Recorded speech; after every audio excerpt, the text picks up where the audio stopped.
Good morning प्यारे बच्चों। आज हम हमारी क्षितिज पुस्तक का पाठ 2 लासा की ओर प्रारंभ करेंगे। बेटा लासा की ओर पाठ एक यात्रा वृत्तांत है। लासा एक स्थान का नाम है। यात्रा वृत्तांत वे रचनाएं होती है बेटा जिसमें किसी यात्रा का स्मरण के आधार पर वर्णन किया जाता है। ठीक है, तो इस पाठ में हमारे लेखक श्री राहुल सांकृत्यायन जी ने अपनी लहासा है ना तिब्बत की यात्रा का वर्णन किया है। आज हम इस पाठ का बेटा लेखक परिचय और पाठ परिचय प्राप्त करेंगे। ठीक है, तो प्रारंभ करते हैं हम लेखक परिचय। पुस्तक का पेज नंबर 23। राहुल सांकृत्यायन का जन्म सन 1893 में अपने ननिहाल गांव पंदहा जिला आजमगढ़ उत्तर प्रदेश में हुआ था।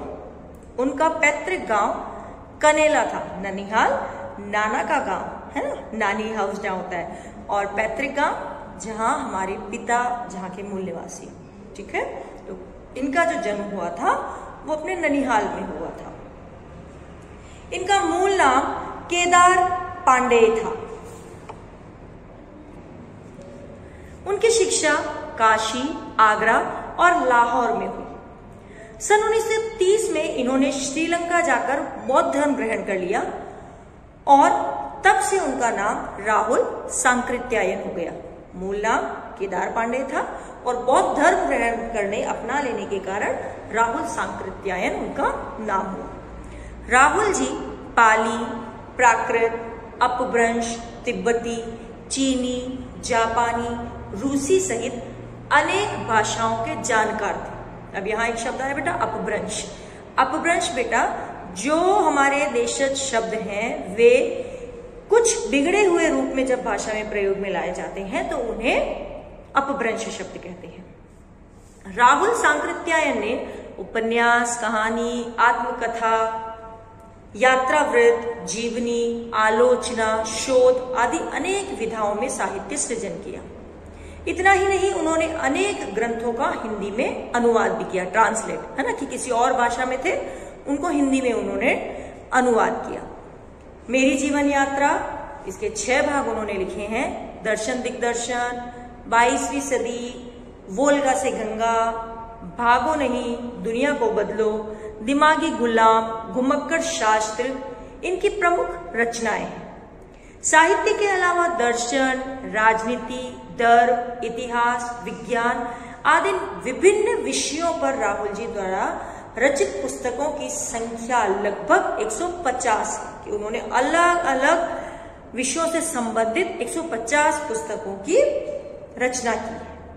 राहुल जी ने बहुत सी लुप्त प्राय सामग्री का भी उद्धार कर अत्यंत महत्वपूर्ण कार्य किया है कि बेटा बहुत सारे ऐसे हमारे प्राचीन साहित्य हैं है ना कि जो लुप्त होने के कगार पर है कि उनकी या तो वो पढ़ा नहीं जा सकता या बहुत जीर्ण अवस्था में है। तो ऐसी बहुत सारी चीजों को उन्होंने अपने लेखनी के माध्यम से पुनः सहेजा है। यात्रावृत्त लेखन में राहुल जी का स्थान अन्यतम है कि कोई और उनका स्थान नहीं ले सकता। इतना उनको कमांड है, एक तरह से इतने वो सिद्धहस्त हैं यात्रा वृत्तांत पर। उन्होंने घुमक्कड़ी का शास्त्र रचा और उससे होने वाले लाभों का विस्तार से वर्णन करते हुए मंजिल के स्थान पर यात्रा को ही घुमक्कड़ का उद्देश्य बताया कि मंजिल हमारा उद्देश्य होती है बेटा, लेकिन उस मंजिल को प्राप्त करने में जो हमने अनुभव लिए हैं वही हमारे जीवन की सच्ची पूंजी होती है।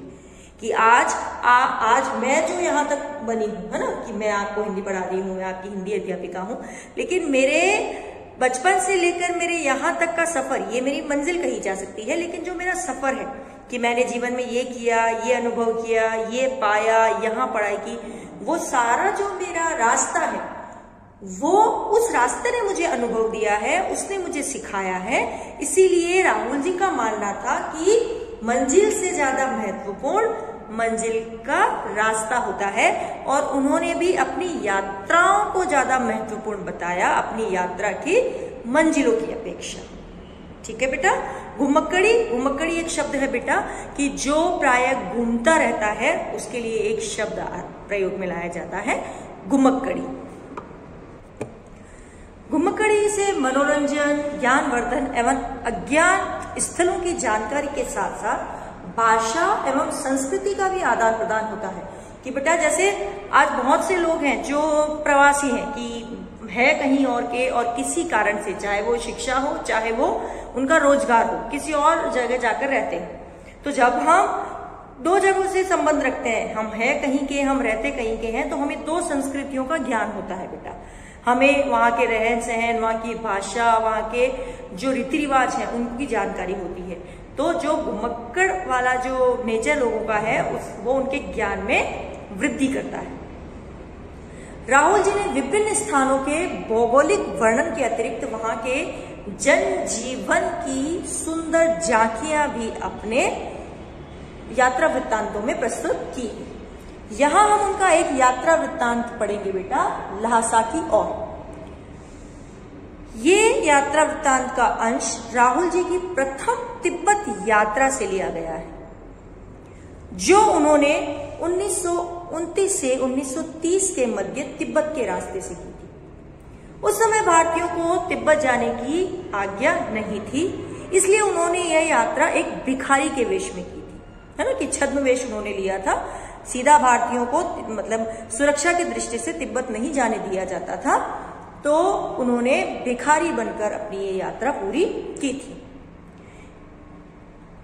इनमें तिब्बत की राजधानी ल्हासा की ओर जाने वाले दुर्गम रास्तों का वर्णन उन्होंने बहुत ही रोचक शैली में किया है।